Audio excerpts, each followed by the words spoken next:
Hello, students. Welcome to class. Sorry I couldn't be with you live this evening. So we'll have this pre-recorded lecture for today. Hopefully you all saw the assignment I had for you that was due, I guess, technically last night, midnight. Please, if you haven't done that already, go ahead and do that.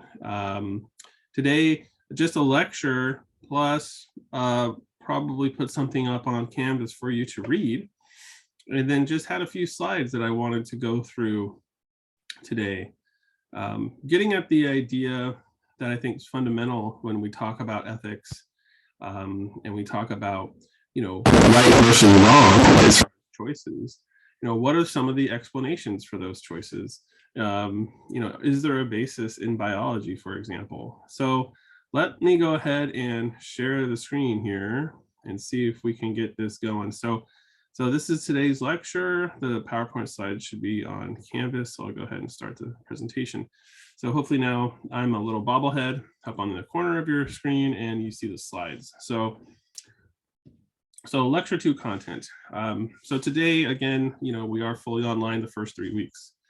Like we mentioned, going to think about probably next week. I'll be in touch about what the schedule will be. I'm not yet sure if we'll be an in-person session or maybe just a live Zoom. So I'll be getting in touch with you ahead of time for that one for sure. So, okay, so why do people act unethically? Oh, by the way, it was great meeting you all last week. I jotted down little notes on all of you. I do look forward to having you in class in person this semester several times. So just to get to know you more, we will, at least half of you will be working with me closely for your thesis projects. And I know there's a lot of great motivation, a lot of interests of the group. So looking forward to that and working with you all. So that being said, yeah, getting to that main question, what are we doing? Why do people act like this, right? So we'll have some examples over the course of this semester of individuals that have acted unethically. And does biology play a role, right? Is there something wrong with somebody's head that makes them do bad things? And then there are other explanations, right? So modeling and reinforcement, maybe somebody didn't have that, in moral development, and is it a combination of things? And it likely is. So some of the theories, just getting back to like the origins of ethics as a discipline and, thinking about, values and people's morals and how that shapes one's ethics. There are these theories of moral development that if you've taken an undergrad ethics class, you probably have seen these, but we'll go kind of touch on a little bit of these in this lecture. So the biological factors that I mentioned, learning theories, and then developmental theories as well. So biological factors being that there is something going on chemistry, anatomy-wise, that might predispose somebody to a certain behavior. Learning theories, several of them, famous ones, we'll talk about. I don't know if you've ever heard of the Bobo doll experiment. That's a interesting one. Developmental theories as well. Basically, somebody's intellectual stage, and one of the important things to consider is that, even our criminal justice system, we designate people adults at 18 years old, right? And all of the neuroscience data definitely shows that the brain is not yet developed until, the early 20s, right? So the 18-year-old brain may not make the best decisions potentially. And a lot of people know about that. I mean, insurance companies know about that. So talk about car insurance, right? So the biology of theories. So recent research suggests individuals may be predisposed to certain types of behavior due to the biology of their brains. So bet you didn't think you'd see the anatomy of the brain in a slide in your forensic science graduate ethics class, but super important to kind of think about. A great majority of the executive function and decision making takes place in the frontal lobes, okay, and that's shown here in the sort of pink. executive functions, thinking, planning, organizing, problem solving, emotions, behavioral control, personality. And guess what? This is the last part of your brain to fully develop. All the synapses are, pruning, and all these synaptic connections are finishing up. Like I said, early 20s, right? So when things go wrong, potentially here, then there is this idea that there might be something about, maybe somebody's brain, function or activity, predisposing them to making certain decisions. Other areas of the brain, just to kind of keep you thinking about, the temporal lobe is huge. The hippocampus is stored there. The memory is a huge part of the hippocampus. A lot of my time, actually, as a toxicologist, is thinking about, whether or not a particular drug can affect memory. We know that marijuana affects memory. We know that alcohol certainly can affect memory, especially in large quantities in a short amount of time. You've heard blackout, brownout, people losing whole hours of the night, or, not remembering, their evening from drinking too much alcohol. There is a biological basis for that, and the inability to transfer short-term memory to long-term memory is a thing, right? I mean, that's where you get the movie, Dude, where's my car? Like, I don't know where I parked my car. So losing chunks of memory because of drugs, because of alcohol, and so a lot of that, is reliant there on the temporal lobe. Motor cortex, another huge part of the brain. Executive functions there for motor movement. And yeah, guess what? One of the big,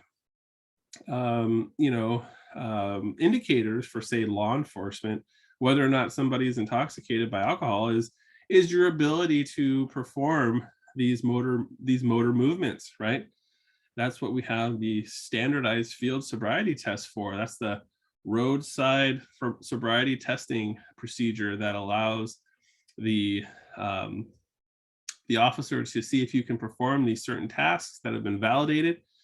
And then we can make some conclusions based on your performance on those, whether or not you have a central nervous system depressant or other drug on the system. And so kind of nice to know a little bit about the brain and be thinking about that.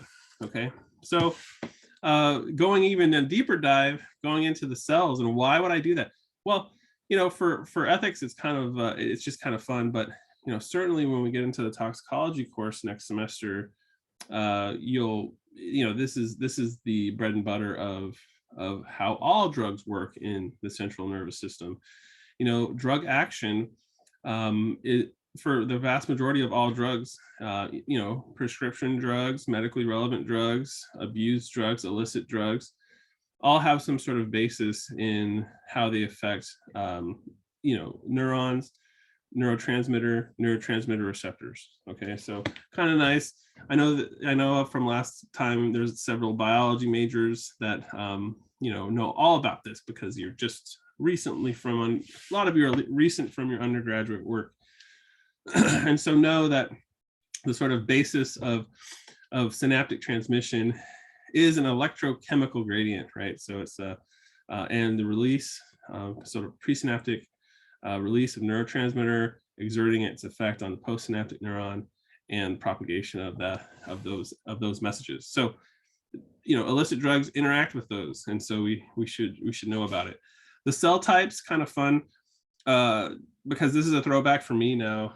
Going to like what I did my PhD research on was actually investigating these cell types, various cell types in the brain, and how their cellular expression of neurotransmitter receptors changes in the sort of pathology of epilepsy. I might have mentioned that I did a lot of epilepsy research there at the University of Utah, where I got my PhD, and we were looking at different cell types. So this slide's just for me, sorry.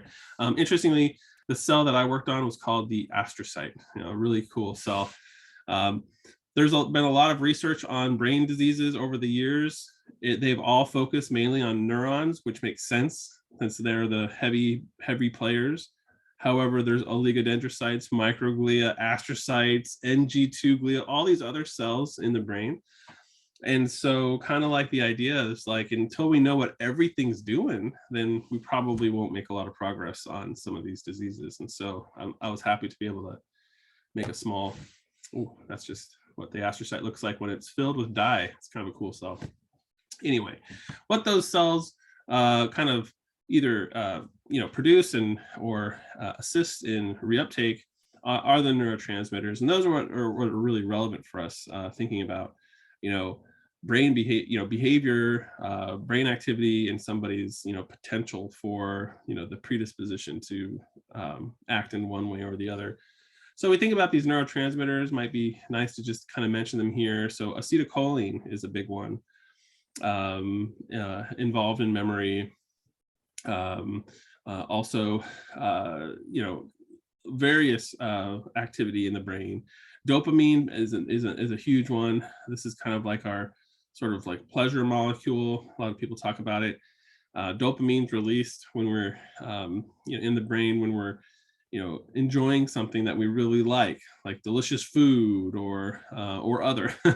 And certainly a lot of the drugs of abuse will actually interact and release or keep dopamine around longer so that we can experience that pleasure longer. So other neurotransmitters like norepinephrine, adrenaline, noradrenaline, and serotonin being a big one. So serotonin also has a lot to do with antidepressant drugs, SSRIs. We'll learn all about that next semester, you guys. You just wait.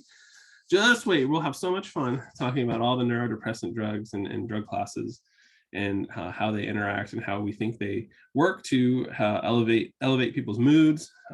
People who are depressed, have anxiety, can benefit from some of these molecules that directly impact the neurotransmitters, that directly impact the cells, that directly impact those brain regions, and ultimately change behavior. So kind of cool stuff. As far as like physical trauma is involved, there's a very famous case here, the case of the gentleman here named Phineas Cage, who by all accounts, so this is like a crazy example, right? By all accounts, was a great, nice guy, gets impaled by a metal rod, like in and out of the brain, like somehow survives this, okay? And when he on the other side, when he had that brain damage, he became very antisocial, angry, mean. So that physical injury to the brain resulted in dramatic behavior. And so we see that more in modern issues with military being exposed to blasts and other physical trauma. They don't die from those anymore. The helmets have Kevlar, and so it's like they can be protected by shrapnel, but the actual blast itself, that concussive blast, can lead to huge depression and suicidal thoughts and PTSD and things you've heard about. So like suicide rates for like veterans is high, unfortunately, especially the ones that have been exposed to combat. And so we're still learning about sort of the origins and how we treat things like PTSD. And so it's traumatic brain injury is an open area of research, and actually we did some of that in my PhD research. We had a traumatic brain injury model to see what happens to the brain after TBI. So there's a lot of active research then thinking about what is actually happening in the brain. Can we identify what those sort of biological changes or anatomical changes are present, and if they are, would that be enough to come into the courtroom? I mean, that's what it's all about. So we know, as far as like detecting deception, truth detector, we know that the polygraph test isn't that great, and in fact it's not allowed into evidence. It doesn't hold up to the Daubert Frye criteria. We'll talk about that as well this semester. You've probably already gotten that a lot, some of your other classes. But the admissibility of scientific evidence in the courtroom is dictated by the sort of Frye and Daubert criteria. So in the works, honestly, is sort of high resolution, sort of functional magnetic resonance imaging.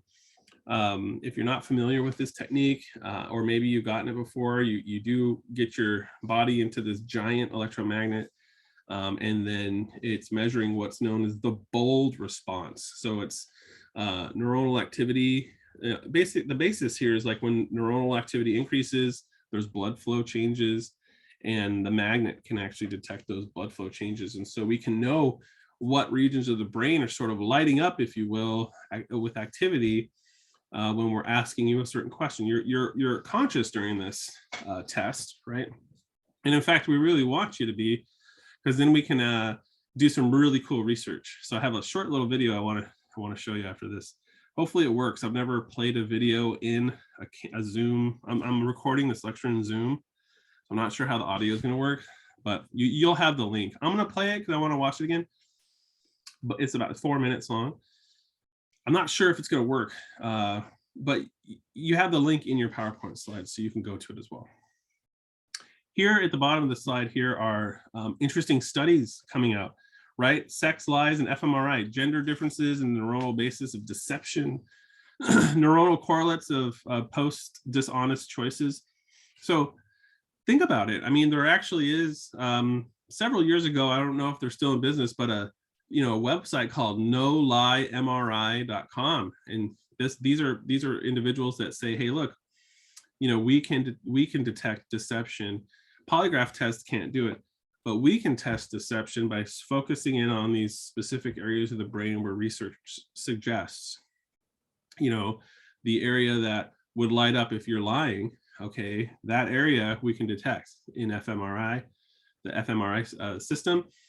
And so if we can detect it, then we're going to say, hey, this is something we can maybe take to court. So far, I don't think any of these have held up in court, but you imagine that technology may be getting smaller, more user-friendly, potentially over time, that there could be a point where this type of research enters the courtroom. I mean, there's papers that show, like, can we detect if somebody has bias? What's an fMRI biological basis of racial bias? And if you have that, if you're an attorney, wouldn't you want to screen your jurors to make sure you get everyone who's not biased, right?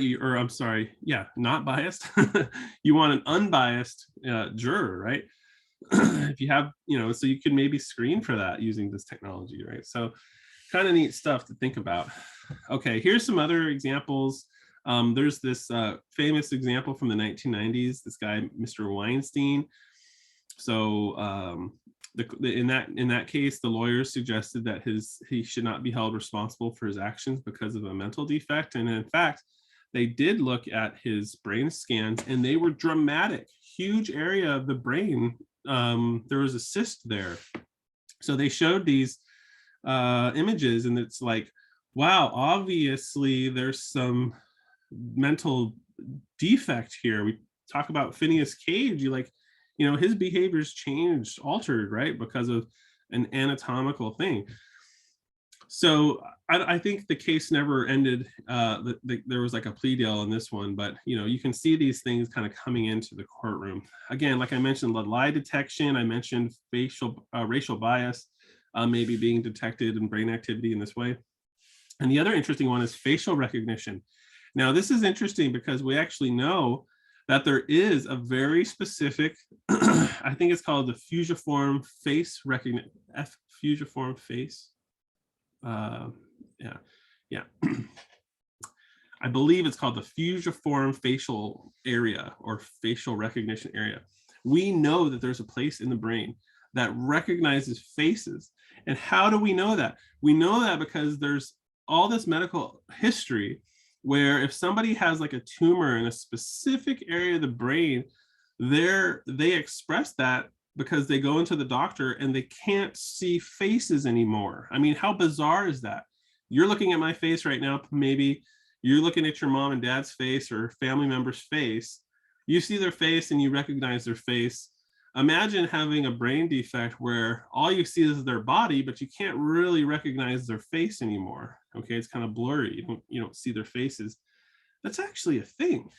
And so that we know that there's an area responsible for that because of, one-off, medical, we know that because of these interesting medical cases. Well, let's analyze that area in the fMRI. And if you are, say, here's the lineup of all the suspects, and are you actually recognizing the culprit, right, for that robbery or whatever, thinking about like any criminal justice, use of this, or are you lying about it, right? Like, oh, that's the one right there, or you actually do recognize them. Okay, so kind of neat stuff. Okay, this is another really very pertinent thing to be thinking about, especially for toxicology, because the bread and butter of toxicology is DUI, right? And people, even though we have Uber, we have Lyft, a lot of people still get behind the wheel and drive, right? So thinking about making good decisions, they have used fMRI to look at that bold response and find cool stuff, explanations of why adolescents are much more likely to commit crimes in groups. And it has to do with like social pressure. So I actually have this queued up. So let me see. I think we're still sharing the screen, and that's not what I wanted. Let's see. This is what I want. So hopefully you can see this, and I'm going to blow it up to full screen. And that didn't work. Is this working? I don't know. A little worried about it now. Maybe you can see this, which is maybe a little bit better. No, I'm losing. Let's see.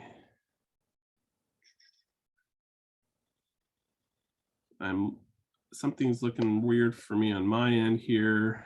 I can't find the play button anymore. Oh, here we go. So I'm going to just play it here inside.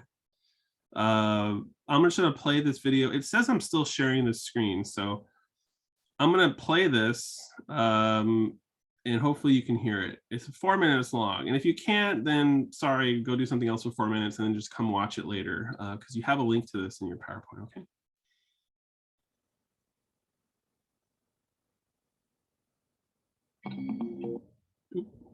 I'm about to make a life or death decision myself.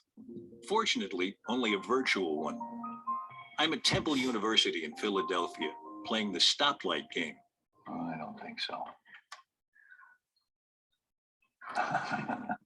It just saved my life.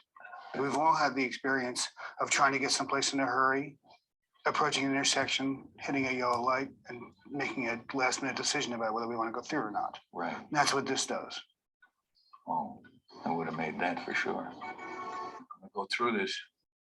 I made it. Oh, no, okay. Oh, so I get this broken windshield. That's probably my head that made this dent.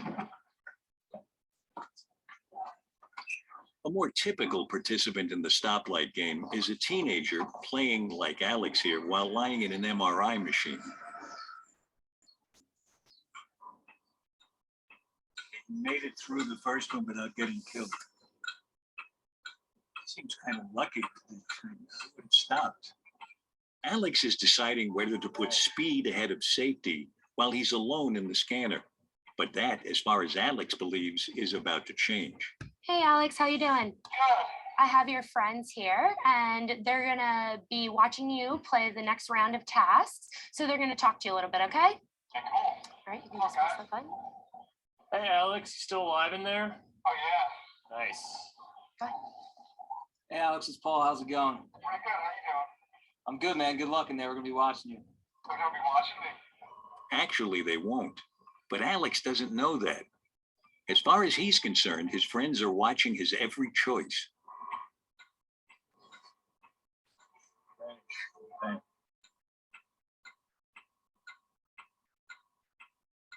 Is it my imagination, or is he having a few more crashes this time?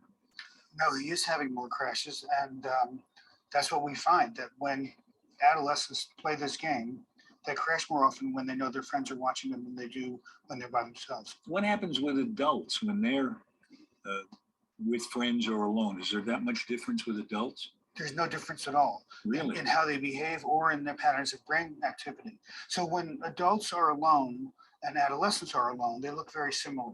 It's when you put adolescents with their friends that their behavior and their brain pattern changes. The brain pattern change is in the regions that respond to reward, principally in an area called the ventral striatum. When young people are alone playing the game, the ventral striatum remains quiet. But with friends around, it lights up. During adolescence, peers are so important that their presence activates the brain's reward circuitry, and that makes adolescents under that condition pay more attention to the potential rewards of a risky choice and less attention to the potential downside. Oh, bravo, you did a great job. Your friends are proud of you. Just don't get in the car with them. I've always assumed teenagers drive dangerously because friends in the car actively distract them. But Just thinking the friends are watching and observing them, not even passing judgment positively on their behavior. It's something about the inherent rewarding value of people your age when you're an adolescent. And I think this has implications for understanding adolescent criminal behavior as well. Adolescents are much more likely than adults to commit crimes when they're in groups. And this research, I think, suggests that one of the reasons that happens is that this effect of peers on reward sensitivity may also play a role in adolescents' judgment and decision-making when they're in potentially criminal situations. That's and that is really a key point for sure. And I need to turn that off. Okay. So really actually quite fascinating. The main takeaway there is young brain, old brain with no distractions can perform the task, really well. Okay. And it's the young brain versus the old brain when there is people watching you. Okay. The young brain can't quite perform as well. And so those criminal justice, I just think it's fascinating. So this area of research, thinking about biology of the brain and that activity, I think is really important. And when I was talking earlier, we're in this ethics class, and why do people do these things? It does show, right? The research shows that young people will commit crimes more often than when they're in a group. Okay, and so this is an actual physiological. Here I'm looking at this area of the brain light up explanation for that behavior, which I think is really quite interesting. Excuse me, really quite interesting. So, all right, let's go on. A few more slides here. When we think about sex differences, we really do have differences in hormone levels between the sexes. Statistically, men are more likely to be antisocial and commit serious offenses. And there's certainly no differences in intelligence between male and female brains. And so these two graphs just show like the brain weights and stuff like that are pretty similar. But that all being said, while it doesn't seem like there's a huge difference between men and women, so male and female brain, there is something kind of funny. When I was doing all of my research in my PhD training, it was all in the male Sprague Dawley rat, so the specific rat strain, and all males, right? And only up until not that long ago has like the National Institutes of Health mandated that now you do your research with male and female animals, because obviously there's probably some differences, and you'll want to be able to detect those, right? It's kind of funny. All right, so moving on, let's think about some of the learning theories. So the premise here is that all human behavior has to be learned. Therefore, ethics is a function of learning rather than reasoning. So that's kind of an interesting idea to think about. And so those kind of like learning theories are like modeling. So you're imitating the behavior of others. So obviously, if you have great parents that taught you right from wrong, then they're going to be that role model for you. Or other sort of parental figure in your life, right? We certainly need good role models, okay, and mentors. So Reinforcement, okay, behavior that is rewarded will be repeated, okay. So this slide saying trying to get my 2-year-old to sleep through the night, man, that is an old slide, because I got a 5-year-old now and an 8-year-old now, and guess what, last night 5-year-old's feet on my face and the 8-year-old, you know, also kicking me in the side. So I you know, how do I've yet to figure out how to reward them for not coming into our bed at night and waking us up, and not letting us sleep. So kind of funny there. Okay, and then, you know, so we'll talk about some of these theories. All right, so the famous one of the famous social learning theories is Albert Bandura from Stanford. He created the classic Bobo doll experiments. And this was actually an experiment where he actually showed video of kids interacting with different objects, including this like Bobo doll, which is like this blow up plastic doll with a weight at the bottom. And when you like hit it on its head, it like falls over and then comes right back up. So he like showed these videos of people doing stuff, and then observed how these children like imitated that behavior, and found like creepy stuff, like they, you know, really like guns, were really drawn to the gun and using that to beat up the Bobo doll and things like that. But it's kind of this originator of that. And there's a cool video on here. I'll link that one out. I'm not going to play this one, but like, you know, you can link that out to that. If you've never heard of the Bobo dolls experiment, you might want to give it a watch. Pretty important, and you know, it may come up in conversation one day, and then you'll know, like, oh yeah, the Bobo doll experiments, I get it, learning behavior, okay, social learning theory, right? But they did find, yeah, children who observed the aggressive model, the aggressive people, they made more aggressive responses. Kind of makes sense. Boys were more likely to imitate same-sex models than girls, so kind of interesting. And boys imitated more physically aggressive acts than girls. So boys are just more aggressive, you know, based on these studies. Kind of funny. All right, so some of those are a couple of the kind of explanations, you know, biological bases, social learning theory, I think are the kind of the most important really to think about. And then, you know, just talking about ethical leadership, obviously we want strong leadership, you know, we want care and commitment to these organizations we'll talk about this semester. And so the ability of good leaders to acknowledge and understand social realities while avoiding the trap of cynicism. So this is where it's so hard to be the person at the top, to be the sheriff of the county, to be the LAPD chief. You know, it's a balancing act, right? Of all these people's needs and wants, plus trying to do the right thing. And people sometimes fail, and we'll talk about all those. We'll talk about those. And what about bias? That's another huge thing.